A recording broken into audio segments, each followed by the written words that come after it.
Hi, in this video I am going to show you how to install GCam on your Redmi Note 12 Pro 4G. Step 1. Visit our website by clicking on the first link in the description.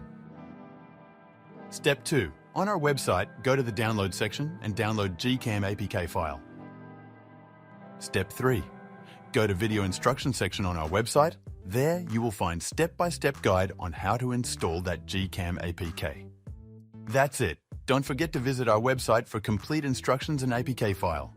Lastly, here's some GCam versus stock camera app comparison.